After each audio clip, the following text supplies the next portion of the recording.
Hello and welcome. I'm Dr. Arit and this is Emotional Billionaire.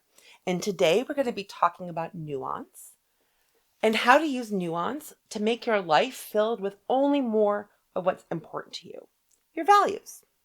How are you going to align your life, your daily life, with your values, what actually matters to you?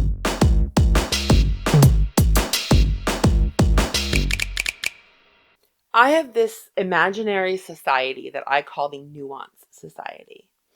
And I started this for some of my patients because my patients can't meet each other, who really care about the detail and the context and the complexities. A picture isn't all or none. It's not simple. It has all these different factors, all these different contexts, and really getting the time to flesh it all out and get degrees and meaning, a very refined understanding of things. My people who are part of the Nuance Society also tend to be, and this a patient came up with, gluttons for conversation. So we tend to like talking. We tend to like abstract conversations. And our brain is often starved for this sort of thing. And so I'm going to hopefully be meeting a need for more nuance and more thinking tangentially and not always linearly and in a row. So today we're going to be talking about values and how to align your life with values.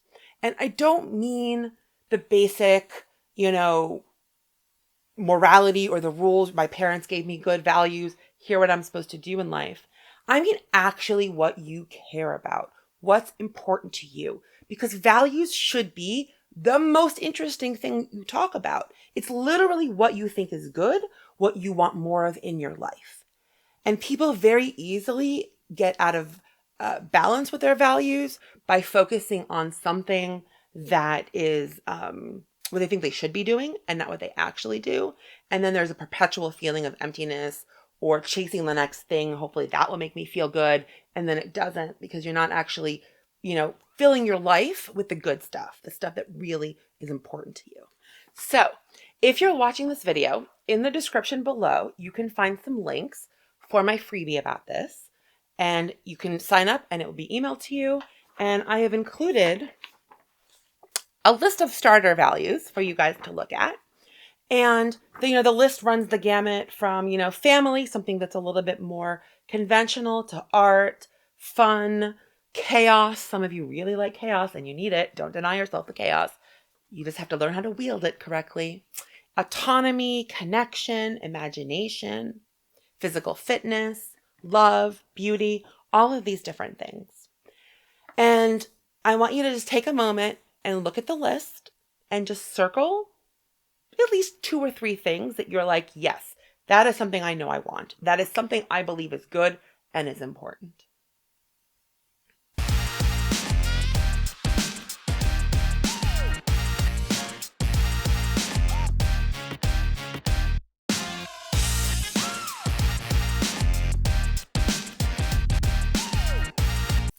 Now that you've circled those things, I want you to pick one, put it aside, and then at the very bottom of the page, come up with some values of your own, things that you know that aren't on the list that matter to you.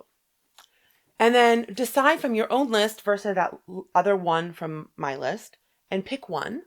And we're just going to talk about how can you take that one value and start to incorporate it into your daily life. So I'm calling this Values on the Daily. We're going to talk about my 7 steps of how you align your life with your values and how you integrate them all together. Step 1 is name your value and give a brief definition.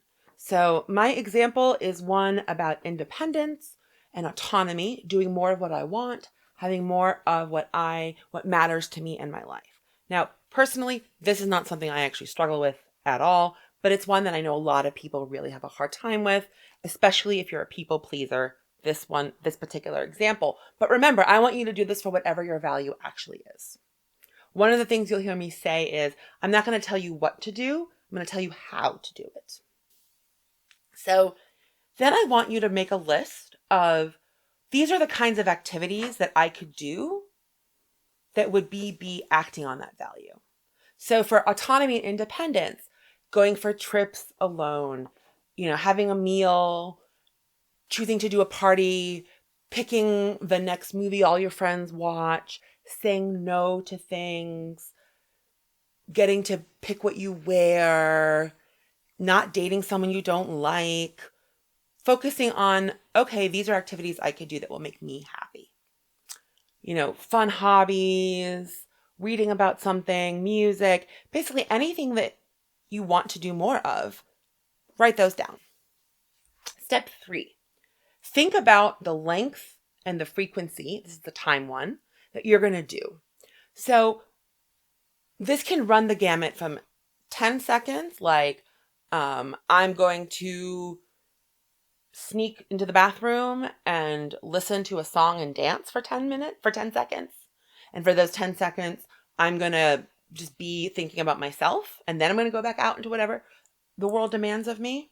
And it can be up to like weeks. Like maybe I'm going to go take a trip and I'm really excited. And it's a trip I've always wanted to take by myself, with others, that sort of thing. But I want you to just sort of give yourself like a ballpark to aim for. Is it going to be 10 seconds? Is it going to be a few minutes? Is it going to be a few hours? Is it going to be a few days? And you want to pick an amount that feels doable. Don't push yourself on this first. First, you're just looking at what feels doable.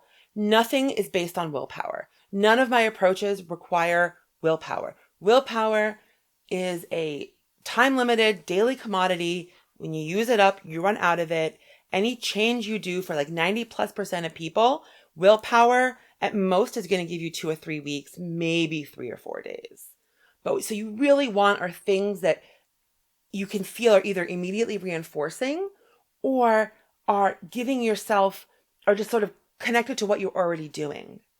And so you don't want to push yourself and then not do it and then shame yourself for not doing it and then do nothing and be like, oh, I suck. I just can't even do any of my values. So 10 seconds, some is better than none. And then ask yourself, how many times a week do I want to be doing this? Am I doing this like once a week, 4 times a week, 4 times a day, once a month, whenever I get sad, whenever I'm anxious, whenever I need to celebrate? And just sort of give yourself some preparation and select, okay, this is what I'm going to aim to do. Then you're going to do it. So after length and frequency, then you do the activity. Go and do the thing, right? Then at the end of the frequency period, like if you said, I'm going to do this for this a week, or I'm going to do this for the day, or I'm going to do this for a few seconds. So maybe like, you can do that then, or you could just reflect on it once a week or once a month. Again, you have to be listening to yourself to see what's easy for you and what you want to do. So at the end of that, then you go through and see what got in the way. And you name the obstacles, right? Was the obstacle I didn't say no enough? Was the obstacle I didn't spend time on it? I felt guilty spending money. I didn't have money to spend. I chickened out. I got too scared. And if you're chickened out, it means you need to make it easier. You make it easier until you can do it. That's sort of my approach. And then you slowly build your capacity. Okay? Then the next step is, how did it go? What felt good? What felt bad? What felt meh? What part of it do you want more of? What part of it do you want less of? And this is where the nuance part really comes in, where you really start to refine. All right, I'm using the word autonomy, but what does that actually mean for me? Does it mean that I need to be alone? Or does it mean that I need to be the one leading or coming up with? Or does it mean that I want my preferences to be taken into account? Right? And starting to get a sense of what's true and when is it true for you? And to reflect on how can I do more of what I like and less of what I don't like. And the very last step of this is to reflect on what made this meaningful. What actually gave it that sense of meaning? Did this make me feel like I have been more of myself? Did I feel like I expanded? I can do something I didn't know that I could do. And I've had patients with individuation and independence and autonomy, and they're just shocked at things that used to feel so scary and awful, all of a sudden feel amazing because they're wearing what they wanted to wear. They said no to things they didn't want to do. Like they didn't want to drink, they didn't drink, or they didn't want to go to 2 parties, they went to 1, or they wanted to stay in and say no to people, or they wanted to go, like whatever it is. And they're just like, oh my God, that felt so good. I can't believe how fun that was. I can't believe how good I feel. You know, I now know I may be able to make myself happy. I now know I have more power than I thought I did. I have more creativity. I have more whatever. Or maybe your life's been feeling empty and it feels really good. I was kind to somebody, or I learned something new about myself, or I learned something new about someone I love. So then you stop and you reflect on what made it meaningful. And you use these steps over and over until you hit the balance you want, and you'll start to see what steps are pulling and more useful and what steps aren't really as big of a deal for you. And then hopefully over time, you can start to experience more and more of your values as you mean them, as they've mattered to you into your daily life. Now, in the comments, I want you to think about what of this process you might want to share with people, especially if you have like a nuanced understanding of one of your values. Share that with people. People need a lot more language for being more precise, and sometimes you need language for a general concept. It's also nuanced. Like I like to experience feeling the thrill of being alive. I like to experience any form of connection with people, like things like that. And I hope that this has been helpful. Please, as always, I want dialogue. I want to know what you're thinking. I want to know what you want to hear more of. I'm going to do my best to respond to people.